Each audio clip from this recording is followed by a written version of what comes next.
students, welcome to our YouTube channel. So in today's lecture we'll discuss about the spherical mirrors. Okay, so plane mirror and the concept of reflection through the plane mirror we have discussed.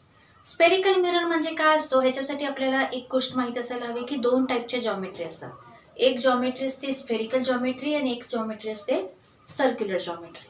म्हणजेच कसं की if we are considering a globe, आपल्याकडे जर एखादा globe असेल आणि globe बद्दल जर आपण बोललो तर आपण हे काय असणार आहे, हे globe it is a spherical geometry. म्हणजे हा ऍक्च्युअल मध्ये एक स्पियर आहे. पण if we are going to draw globe on the नोटबुकमध्ये जर ग्लोब ड्रॉ करायचं असेल तर आपण कसं ड्रॉ करतो, सर्क्युलर फॉर्मॅटमध्ये. आपण तिथं स्पेरिकल फॉर्मॅटमध्ये ड्रॉ करू शकत नाही. म्हणजे ही झाली सर्क्युलर जॉमेट्री, त्याला म्हणतात 2D जॉमेट्री. आणि ग्लोब स्पेरिकल जॉमेट्री म्हणजे 3 dimensional geometry. Okay, so actually spherical mirror हे 3 डायमेन्शनल असते.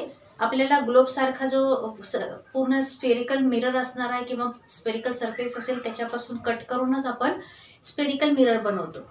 पण आपण ज्यावेळेस पेपरवरती ड्रॉ वगैरे करतो, रे डायग्राम्स काढतो, त्यावेळेस आपण ते 2D जॉमेट्रीमध्ये यूज करतो. ओके, सो ज्यावेळेस पण आपण स्पेरिकल मिरर बद्दल बोलणार आहे, so always keep in mind that we are taking 2D in the paper, but actually it is nothing but the 3 dimensional. Okay, so आपण जर एक स्पेरिकल सरफेसला कट करून त्याचा हाफ पोर्शन घेतला असेल तर आपल्याला ते एखाद्या वाटीसारखं जाणवणार आहे.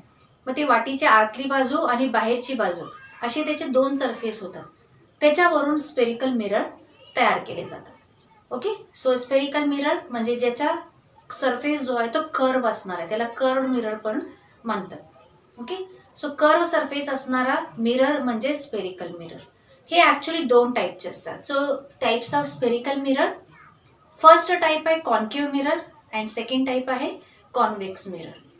Concave mirror and convex mirror मध्ये काय फरक आहे तर त्यांच्या शेपवरून, मी जे अर्धी वाटी तुम्हाला दाखवली होती की आपण जर एखादा स्पेरिकल सरफेस कट केला असेल तर तो हाफ पोर्शन जर मी उचलला असेल तर that half portion has 2 surfaces. ह्या 2 सरफेसच्या ह्याच्यावरून ह्यांचे दोघांचे टाईप ठरतात. Okay, so see in this diagram, याच्यामध्ये मी तुम्हाला कॉन्केव्ह सरफेस आणि कॉन्व्हेक्स सरफेस सेपरेट दाखवलेली आहे.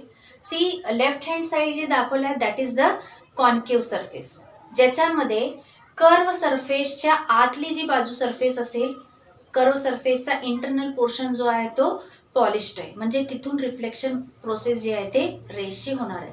आणि बाहेरच्या बाजूला जे ॲरो किंवा ते लाईन्स जे ड्रॉ केलेले आहेत त्याचं मिनिंग आहे की ती बाजू जी आहे ती ओपेक आहे. ओपेक म्हणजे जिथून आरपार बघता येत नाही किंवा जिथून जे रफ सरफेस असते त्याला ओपेक म्हणतात.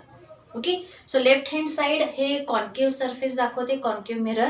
अँड राईट हँडची मिरर इमेज जी आहे ती आहे कॉन्व्हेक्स मिरर. आता कॉन्व्हेक्स मिरर म्हणजे काय, ज्या स्पेरिकल सरफेसचे आउटर पोर्शन असणार आहे जो अशा टाईपमध्ये कर्व असेल, that is nothing but the convex mirror. ज्याच्या आउटर सरफेसला पॉलिश केलेला असतो, जिथून रिफ्लेक्शन प्रोसेस होणार आहे, आणि इंटरनल सरफेस ओपेक बनवलेली असते म्हणजे रफ असते, जिथून आपल्याला रिफ्लेक्शन प्रोसेस जे आहे ती दिसणार नाही. ओके, सो हे 2 टाईप झाले, ओपेक आणि रिफ्लेक्टिंग सरफेसच्या साह्याने. इथं मी दोन्ही diagram separate left hand right हँडला कॉन्केव्ह आणि कॉन्व्हेक्स हे दाखवलेले आहेत. ओके, हे तुम्ही जनरली रोजच्या यूजमध्ये जे आहे ते सरफेसेस बघितले असणार आहेत. जे गाड्यांमध्ये रिअर इमेजेस दाखवणारे जे साईड मिरर्स असतात, that are nothing but these types of spherical mirrors. त्यानंतर घरामध्ये जर आपण चम्मच बघितला असेल, spoon is also a spherical mirror. आपण त्याच्यामध्ये दोन्ही टाईप बघू शकतो.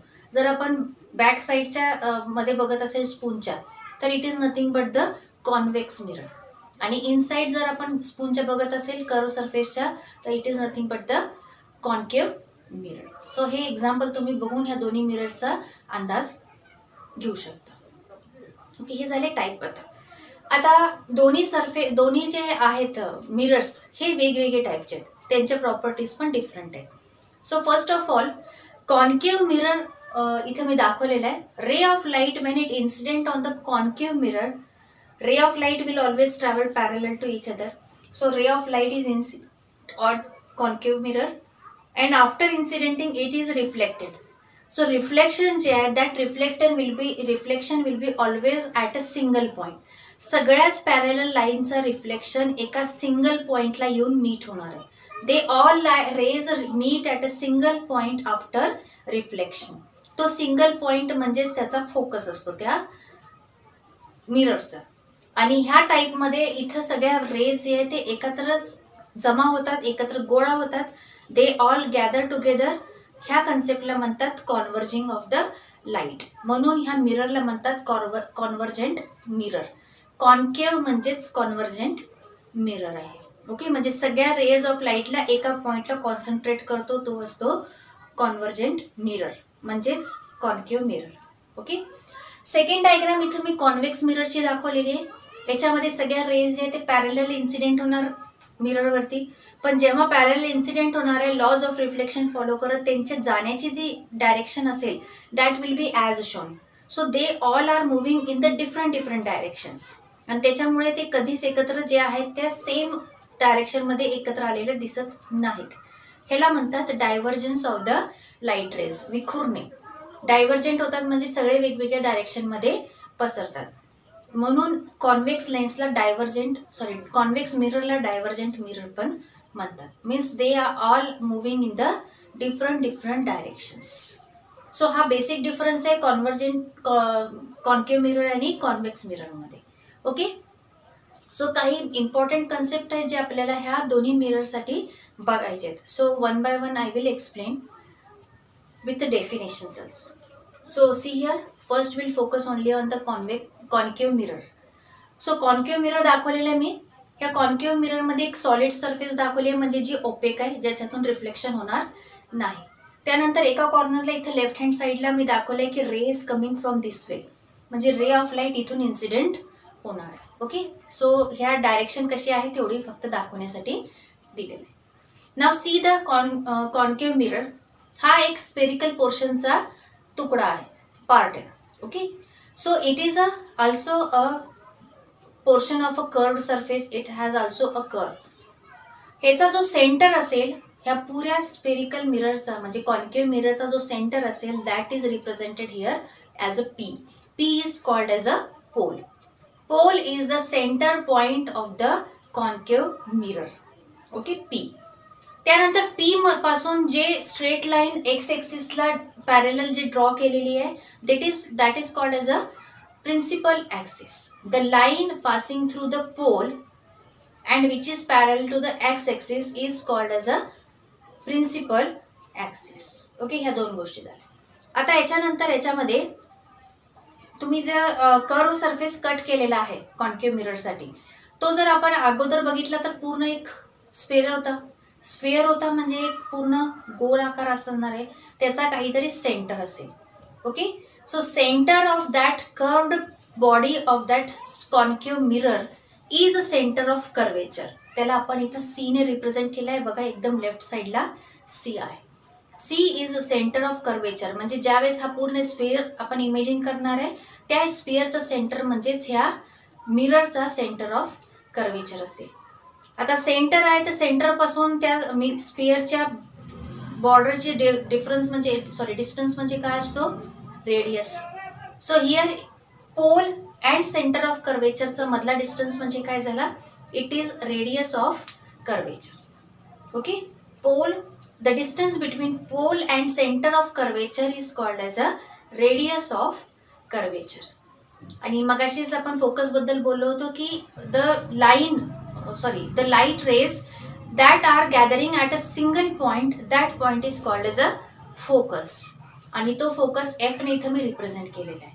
And keep in mind that focus for any concave mirror it is always in between pole and center of curvature. बरोबर सेंटरला असणार आहे. म्हणूनच बघा इथं खाली radius is equals to 2F दाखवलाय म्हणजे B. What is F here, focal length. Me focal length पण रिप्रेझेंट केलेली आहे. The distance of pole from the focus is called as a focal length. फोकसचा पोल पासूनचा डिस्टन्स म्हणजे focal length आहे. म्हणजे फोकल लेंथला डबल केला तरी आपल्याला रेडियस ऑफ कर्वेचर मिळणार आहे. म्हणजे पोल टू सेंटरचा डिस्टन्स हा पोल टू फोकसच्या डिस्टन्सच्या एक्झॅक्टली डबल असतो. म्हणजे फोकस बरोबर सेंटरला असणार आहे पोलच्या आणि सेंटर ऑफ कर्वेचरच्या. Okay, so these are regarding the concave mirror. Now same diagram we'll consider for the convex mirror. So this is the next diagram for the convex mirror. See here, याच्यामध्ये solid surface left hand साईडला दाखवलेली आहे आणि ray of light जी pass होणार आहे solid surface हे internal right hand साईडला दाखवलेली आहे, त्याला मी लाईन्समध्ये पण ड्रॉ केलं आहे. आणि इकडे रे of light will coming from the left hand side. Okay, आणि जिथून रिफ्लेक्शन होणार आहे ती सरफेस कॉन्व्हेक्स आहे, हे तुम्हाला ह्या कर्ववरून कळत असेल. आता याच्यामध्ये पण तेच सगळेच पॉइंट्स येतात. पोल असतो, रेडियस ऑफ कर्वेचर असणार, सेंटर ऑफ कर्वेचर असणार, फोकस असेल, but the positions are not the same. Now see here, what is pole? Pole again it is the centre of the curved part of the mirror. Okay, जेवढा mirror आपल्याकडे available आहे त्याचं centre काढलं आपण तर it is the centre of the convex mirror. Pole is the centre of the curved surface. Okay, now C, if we are discussing about the centre of curvature, हा पण एक portion जो cut केलेला होता total स्पियरचा, त्याचा एक centre, that centre is centre of curvature. So इथं right hand साईडला सेंटर ऑफ कर्वेचर असणार आहे, कारण कर्व असा आपण पूर्ण कंप्लीट केला तर सेंटर तिकडे मिळेल आपल्याला. ओके, सेंटर ऑफ कर्वेचर आहे आणि सेंटर ऑफ कर्वेचर आणि पोलच्या इथून जी लाईन पास होती ती principal axis. So line passing through pole is called as a principal axis. Centre of curvature and पोलच्या मधला distance, the distance between pole and centre of curvature is radius of curvature. So it is R. But here the position of the focus, it is in between the C and P. How?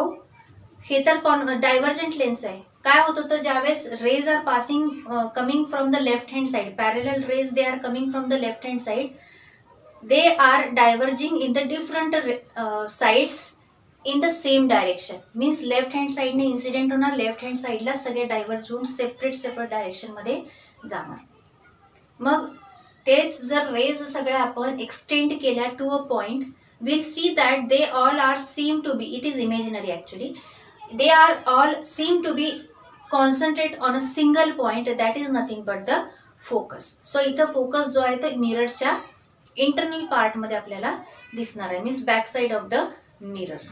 So here again the focus it is in between the pole and the centre of curvature. म्हणजे इथं पण हा rule follow होतो की R is always is equal to 2F. Focal लेंथला double केला तर आपल्याला इथं रेडियस मिळणार आहे. Okay, so these are the definitions and part of the spherical